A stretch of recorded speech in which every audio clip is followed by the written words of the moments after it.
Hey, how's it going everyone? Adam from the arcade here, and in this video I'm going to be giving you my impressions on XDefiant after about 25 hours of actual in-game playtime. And as someone who's played a lot of CoD since CoD 4 in 2007 when I was pretty young and very bad at the game, but I played CoD basically every year since then. You know, I've fallen off a bit lately in terms of how much time I put into it. And I kind of skipped, you know, like Ghost, Advanced Warfare, Infinite Warfare. Although I did play CoD 4 Remastered the year Infinite Warfare came out. I put a lot of hours into a lot of CoDs, and XDefiant is very, very clearly inspired by Call of Duty, I think it's fair to say. So I'm going to be talking about what I think just in general about the game, what I think it can learn from CoD, and what I think CoD can learn from XDefiant. Yes, I will be talking about skill-based matchmaking, or, you know, more accurately for CoD recently, engagement optimized matchmaking, and giving some insight on why I am, you know, more on the side of removing skill-based matchmaking, or at least really toning it down, but for reasons that aren't I want to pub stomp. There are definitely, and I might make a video about this in regards to CoD. There is one very, very specific reason that applies to me and people in my situation on why I kind of hate skill-based matchmaking. But anyway, let's just get started on my overall thoughts on XDefiant as a game, about the factions, the maps, the way the gameplay feels, and a big point for me is the progression. So the basic gameplay hook of this game is that, you know, you level up like a traditional Call of Duty where you get weapons as you level up, and you level up your gun to get the attachments. Plus you have some factions to choose from that all have two abilities to choose from. They all have a passive and they all have an ultimate. The factions themselves are a little bit unbalanced, I would say, especially if you base that on the fact on how often you see certain factions. Most games will have maybe one of every faction except for maybe DedSec, which you don't have unlocked straight away if you're just playing normally. But you will definitely see the Echelon faction and the Phantoms faction more than any other one. Now, I do think the reason for this is that the Echelon is just a really strong faction. It has an ability that's basically a wall hack. It has an ability that's invisibility. It has a passive that keeps you off the minimap even when you're shooting a gun without a silencer.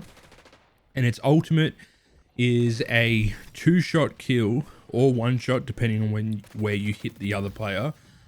A 2-shot or 1-shot kill pistol that also gives you the wall hack ability, and it marks the enemies on the minimap, sort of like an advanced UAV from Call of Duty, that the teammates can also use the minimap and the wall hack part of it. So it synergizes with your teammates in that way.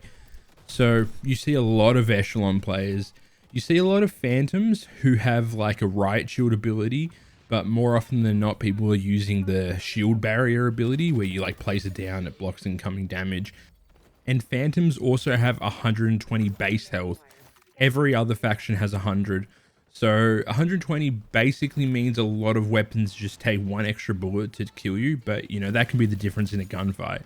You see a lot of Phantoms on game modes like Domination and Occupy. Occupy is Hardpoint from Call of Duty because, you know, it just makes sense. You put down your shield on the point while you're defending or attacking. And you see a lot of Echelon just because of how strong their abilities are. Now, one of the things that doesn't really make sense to me in terms of balance is the reason why I think Echelon's so popular is compared to someone like the Cleaners, which is the fire faction. They have like fire damage. The Cleaners passive is tick damage from their bullets. They do fire damage. So when you hit a player, once you've hit him, they take a little extra damage from the fire, the incendiary ammunition essentially. And so if you get an enemy low enough, the tick damage can kill him, but that also reduces your gun's like damage range. The damage fall off, I believe, happens sooner or maybe it just affects the maximum damage range. Either way, it affects your damage in some regard at range. But their ultimate is a flamethrower. The flamethrower is basically close range only. And Echelon's ultimate is wall hacks with a 2-shot kill maximum pistol that can be used at any range. There's really no reason to use the cleaners for the ultimate at all, because it's just kind of weaker in every way. It can clear out a room way quicker than a pistol, but it's very circumstantial. That being said, if you do use it at the right time, you hop onto a hard point or an occupy point with the flamethrower, you can theoretically pretty easily kill 5 or 6 of the other teams.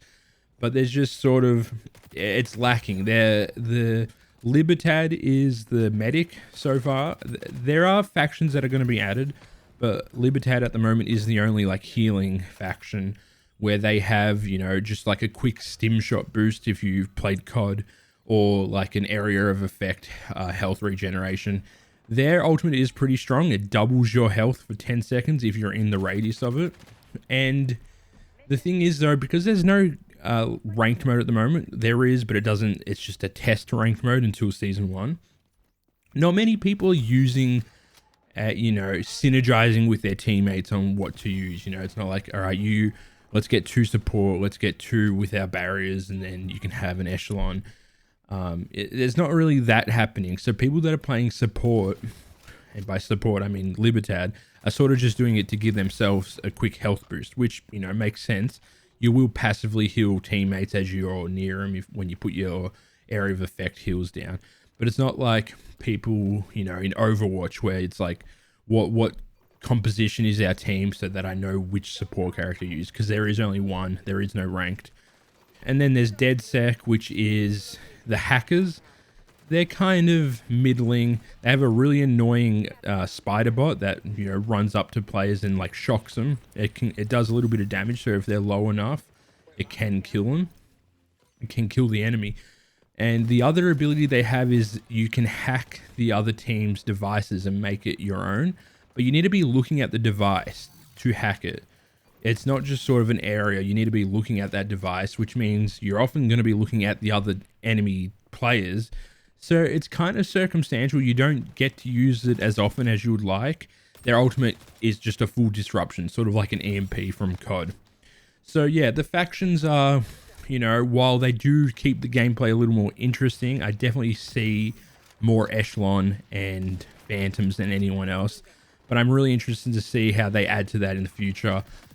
The main thing I want to see is maybe some balance just in general, pump some of the numbers up for the lesser used factions, maybe nerf some of the other ones a little bit.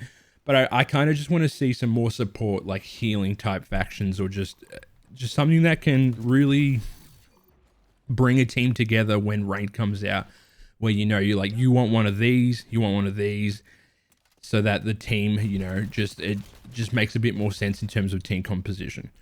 Now, the gameplay itself is really solid.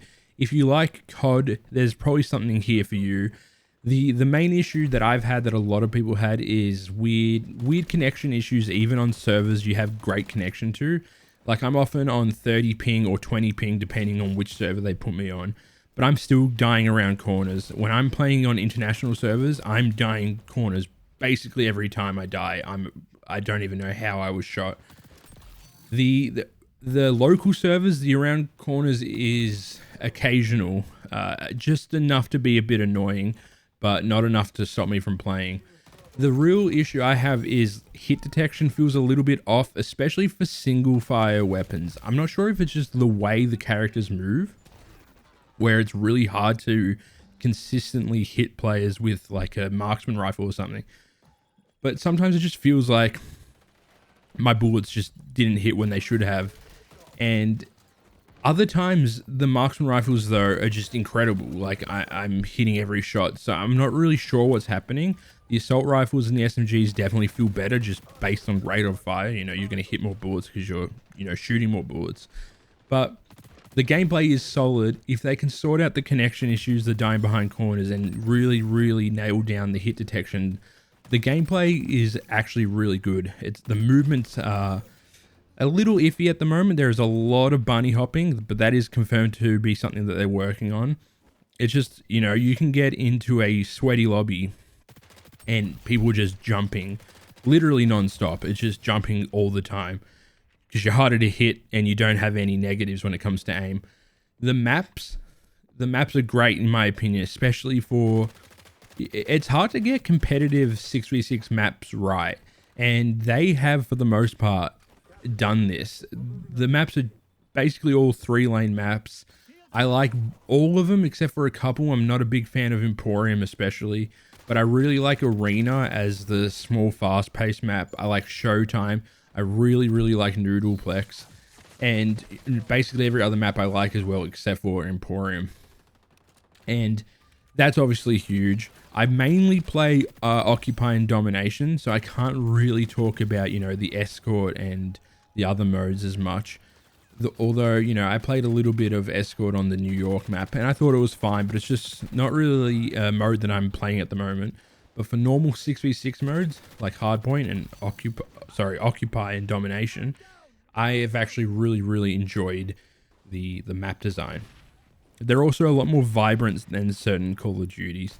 They're more akin to like a Black Ops 2 color palette, which is my preference, especially because while the more gray looking Call of Duties, they have definitely an art style they're going for. They're trying to go for more realism. If you're playing these games for months at a time, that can sort of just like, you know, drag you down a bit because you're always looking at these gray drab maps. So I do prefer the brighter, more punchy maps like in XDefiant. So a big thing that I sort of see as the main negative of XDefiant at this point is the progression. I basically don't use new weapons unless it's the weekend when they do double XP, because it takes forever to level up these guns. There's not really any camos you unlock. I think all the camos I've gotten are from, I think I got one from playing in the beta, and I think the others are from the battle pass. There's no like traditional Call of Duty camo system except for the mastery camos, which you get from level 50, 75 and 100, I think. So when you get to 50 you get bronze, 75 you get silver, level 100 you get gold. I haven't even leveled up any gun to 50 yet. Like, that's how slow it is. I have some in the 30s, some in the 20s. Basically what I do is when it's double weapon XP, I try and get every gun that I haven't up to level 10, because you don't even get attachments every level up. You know, it's every other level up for the most part. So I get it. The game's free to play. They need to sell something. I think they're trying to push you to get the battle pass so you get more like weapon XP tokens. I think some of the bundles you get come with like 10 double XP tokens.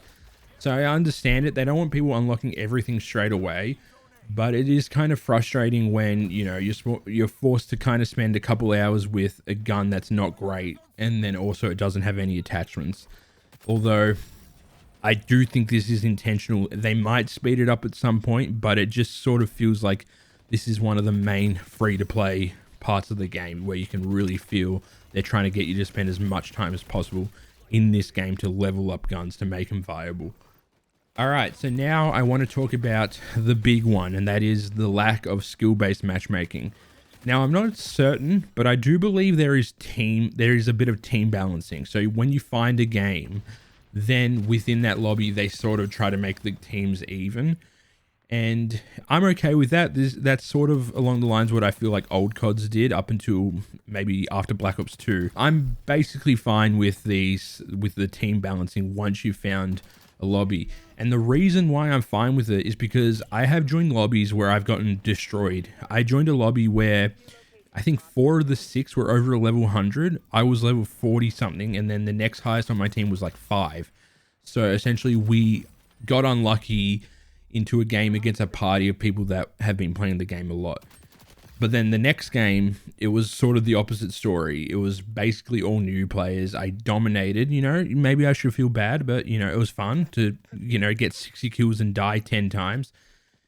That's just sort of the give and take when you don't have skill-based matchmaking. But the biggest benefit, especially for someone like me who lives in Australia, and I like to tell this to people a lot, North America the United States and Canada combined, but even just the United States by itself, there are more people in the United States who play video games than there are people in Australia. So the matchmaking pool is a lot smaller in Australia. Games die off quicker. You know, older games, you'll see the same people playing every time you join in because there's just not as much people in Australia. But without skill-based matchmaking, every mode in XDefiant, I'm finding games within 5 seconds. Modern Warfare 3, I could not find a game at 8 p.m. for Team Deathmatch. I could not find a Team Deathmatch game that was an Australian hosted lobby. I had to join a Singapore lobby, which is the next closest, but that's still 120 ping or higher. And I refuse to believe there's not 11 other people playing a game that has crossplay between every console and PC. Like, that just does not make sense to me, and that is my main issue with engagement optimized matchmaking. If it was open, it would just put me in a game with 11 other Australian people. But I can't even find Team Deathmatch games in a Call of Duty that's not even a year old that has crossplay because it's trying to put me in the most competitive lobby possible. So, like I said, yeah, XDefiant, some games are going to be tough. Some games are going to be easy. Some games are going to be, you know, a mix. They're going to be close. They're going to be tight. But at least I can find a game within 5 seconds, no matter what time of day, you know, unless it's maybe like 3 in the morning. I hop into CoD and it takes me, what, 10 minutes to find an Australian lobby? I hop into XDefiant and it takes me 5 seconds to find an Australian lobby? That is something that, you know, whether or not you agree with the, you know, people who argue skill-based matchmaking shouldn't be a thing because, you know, you should just, it should be ping is king, find a game as quick as possible. If you get stomped, you get stomped. If you do the stomping, you do the stomping. The main issue for me is that even in a game that is popular with engagement based optimized, I can't even find a lobby where my connection's good. So I don't care about the competitiveness of the lobby at that point. I just kind of want to play the game. So I really think that XDefiant is showing that, yeah, skill-based matchmaking has its place in a thing called ranked mode, where it's about, you know, the skill level, but there is so much negatives to it beyond just the even playing field that I really hope that it at least gets toned down at some point for CoD, because I can probably boot up Modern Warfare 2 from 2009, you know, on a Friday night when there's more people playing in Australia, and I'll find a game quicker in that than I will on the most recent CoD, which I think is just kind of ridiculous. But, you know, that being said, it is what it is. Obviously, they know what they're doing. Call of Duty still makes a ton of money.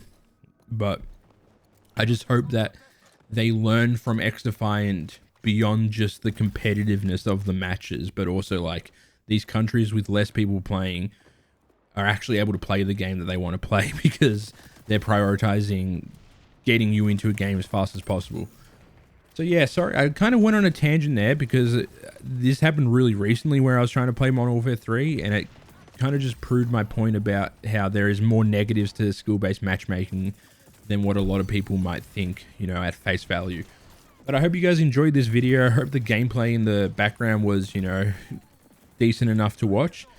Subscribe if you want, like the video if you did, and I'll catch you all in the next one.